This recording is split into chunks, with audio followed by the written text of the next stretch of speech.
नमस्कार। संगीत क्लासेस में आपका स्वागत है और मैं हूं हिरेंद्र भारद्वाज।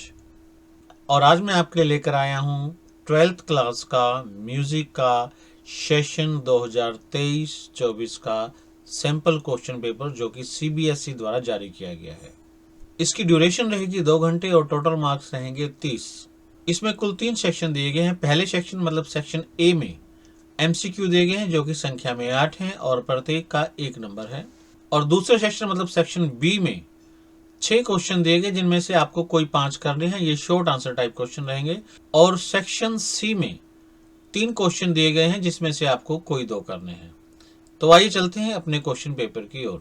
सेक्शन ए का पहला क्वेश्चन है रिसिपिएंट ऑफ द टाइटल आफ्ताबे मौसीकी, और उसके ऑप्शंस हैं अब्दुल करीम खान, बड़े गुलाम अली खान, फयाज खान और तानसेन। हमें यह बताना है कि इन चारों में से किस को आफ्ताबे मौसीकी की उपाधि दी गई थी, और वो हैं फयाज खान, मतलब ऑप्शन 3।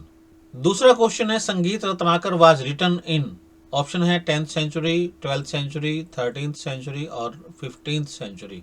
तो 1210 में लिखा गया था संगीत रत्नाकर, और इस हिसाब से इसका आंसर भी तीसरा ऑप्शन बनता है 13वीं शताब्दी।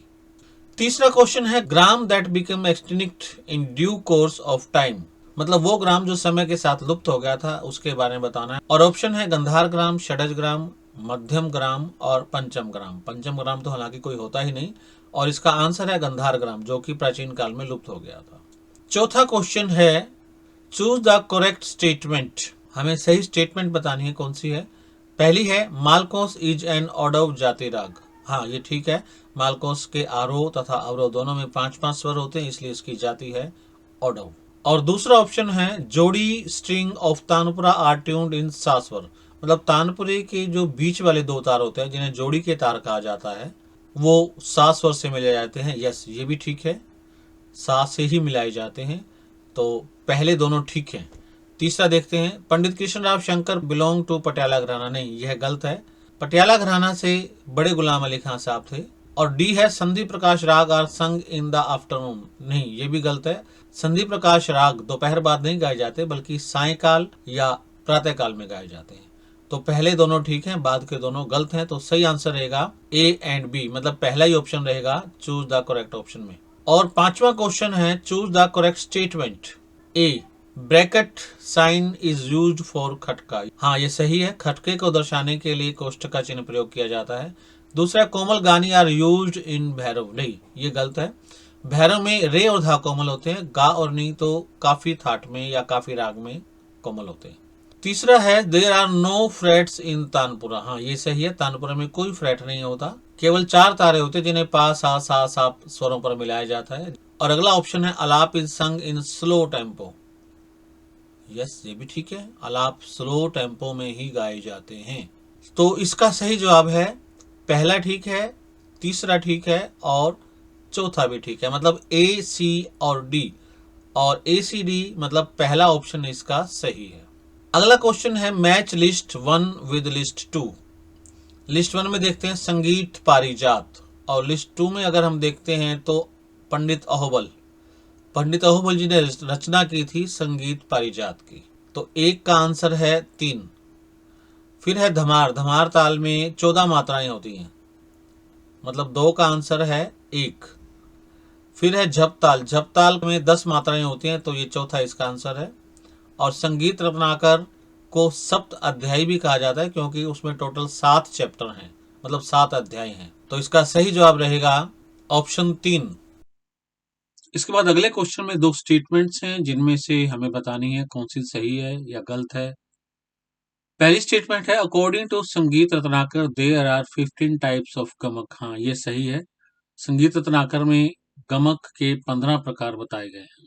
और दूसरी स्टेटमेंट है 7 शुद्ध मूर्छना आर प्रोड्यूस्ड फ्रॉम ईच ग्राम, हाँ ये भी सही है, हमारे यहाँ 3 ग्राम है, प्रत्येक ग्राम से 7-7 मूर्छनाएं उत्पन्न होती हैं। और क्योंकि गंधार ग्राम लुप्त हो चुका है तो टोटल 14 मूर्छनाएं मानी जाती। तो दोनों ही स्टेटमेंट्स ठीक हैं और इसका आंसर रहेगा पहला, statement 1 and 2 both are true.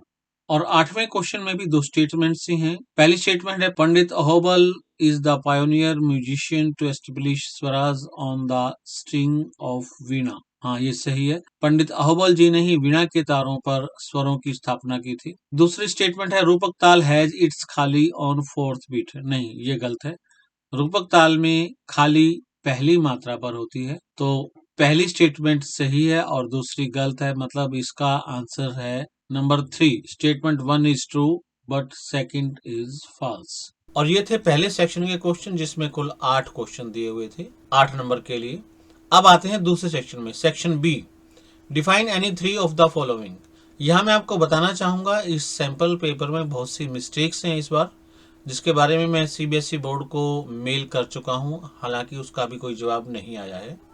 यहाँ देखिए 9th क्वेश्चन में आपसे 3 डेफिनेशंस पूछी गई हैं और उसके नंबर दिए गए हैं 2। ये कैसे संभव है कि 3 डेफिनेशंस के लिए नंबर 2 हो? तो यहाँ फाइनल एग्जाम में आपके लिए 2 डेफिनेशन होनी चाहिए। या तो आपको इनकी परिभाषा बतानी है, कर्ण, गमक, मूर्छना और खटका, इनमें से किन्हीं 2 की, या फिर फीचर्स बताने हैं राग बागेश्वरी के, मतलब राग बागेश्वरी का परिचय देना है आपको। ये दोनों ही टॉपिक आपके इस चैनल पर मौजूद हैं, आप देख सकते हैं, समझ सकते हैं और वहां से याद भी कर सकते हैं।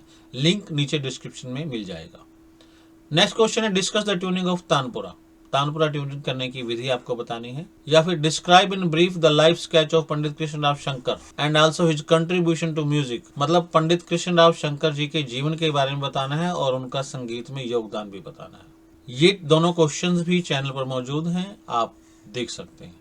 मैं आपको बताना चाहूंगा कि ये सारा का सारा क्वेश्चन पेपर, ये सभी टॉपिक्स आपके इस चैनल पर मौजूद हैं, आप देखेंगे तो सभी मिलेगा। फिर है give a brief description of संगीत रत्नाकर। संगीत रत्नाकर के बारे में आपको संक्षिप्त परिचय देना है। या फिर डिस्क्राइब धमार ताला एंड राइट इन ठा एंड दुगुन इन ताल नोटेशन। ताल को लिपिबद्ध करना है आपको एक गुण में और दुगुन लय में।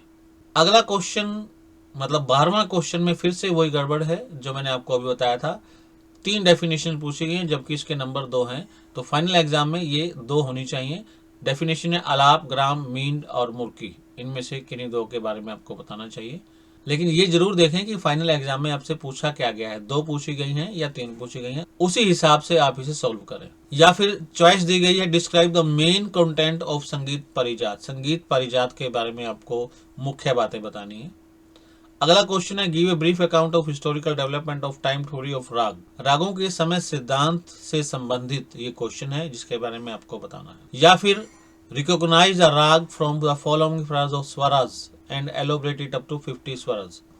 मतलब दिए गए स्वरों से राग को पहचानना है और उसका 50 स्वरों तक स्वर विस्तार करना है। इंपॉर्टेंट टॉपिक है, ये पेपर में आ सकता है। हालांकि इस क्वेश्चन में भयंकर मिस्टेक है, बोर्ड ने भयंकर मिस्टेक की है। वो क्या है मैं आपको बता देता हूँ। वैसे राग को कैसे पहचाना जाता है और कैसे स्वर विस्तार किया जाता है, ये पूरा टॉपिक चैनल पर मौजूद है, लिंक डिस्क्रिप्शन में मिल जाएगा। लेकिन ये क्वेश्चन गलत है और इसके बारे में भी मैं बोर्ड को सूचित कर चुका हूँ। इस क्वेश्चन में जो भी स्वर दिए गए हैं, इनसे संबंधित कोई भी राग हमारे सिलेबस में नहीं है। हालांकि बोर्ड की सैंपल पेपर की जो की आती है उसमें बोर्ड ने इसे राग भैरव बताया है, लेकिन ये ना तो राग भैरव है, ना राग बागेश्वरी है और ना ही राग मालकों से। मतलब ये स्वर समूह हमारे सिलेबस के तीनों रागों में से किसी से भी संबंध नहीं रखता। वास्तव में इस बार सैंपल पेपर में बहुत सी मिस्टेक्स हैं। आपके सिलेबस में समय सिद्धांत से संबंधित क्वेश्चन 6 नंबर का आना चाहिए, मिनिमम 6 नंबर का मटेरियल आना चाहिए, लेकिन पूरे क्वेश्चन पेपर में केवल 2 नंबर का मटेरियल दिया गया है। और अब चलते हैं सेक्शन सी में। सेक्शन सी में राइट द नोटेशन ऑफ विलंबित ख्याल विद 2-32 मात्रा तान in any one of the prescribed राग। मतलब किसी राग में आपको विलंबित ख्याल लिखना है और ना केवल विलंबित ख्याल या बड़ा ख्याल लिखना है, बल्कि साथ में 32 मात्राओं की ताल भी लिखनी है, वो भी 2 किसी एक राग में।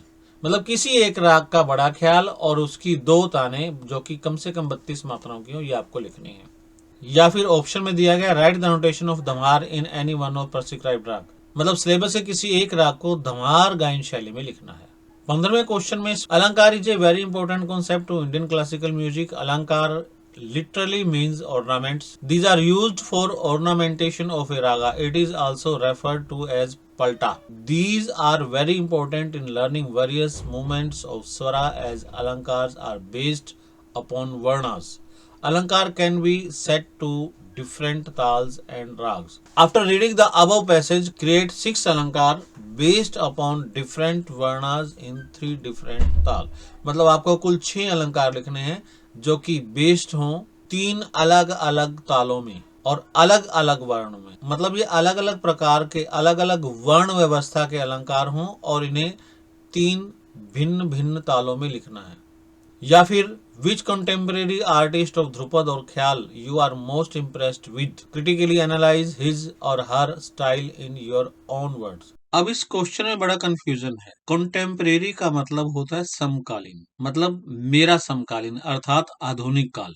आधुनिक काल के किसी ध्रुपद और ख्याल गायक जिससे आप इम्प्रेस्ड हैं, प्रभावित हैं, उनका क्रिटिकली एनालाइज मतलब आलोचनात्मक विश्लेषण करना है आपको यहाँ। और ये बात विचारणीय है कि हमारे सिलेबस में केवल 3 ही लाइफ स्केचेस हैं, बड़े गुलाम अली खां, फैयाज खां और पंडित कृष्णराव शंकर जी, और आधुनिक काल का कोई भी शास्त्रीय गायक सिलेबस में नहीं है। तो ऐसे में हम समकालीन गायक के बारे में कैसे बता सकते हैं? और अगर हम इसे ध्रुपद अथवा ख्याल का समकालीन गायक माने तो ध्रुपद और ख्याल का तो एक लंबा चौड़ा ड्यूरेशन है जिसमें अनेकों ध्रुपद और ख्याल गायक आते हैं। ऐसे में हमारे तीनों ही गायक जिनका मैंने अभी नाम लिया, ध्रुपद भी गाते थे और ख्याल भी गाते थे।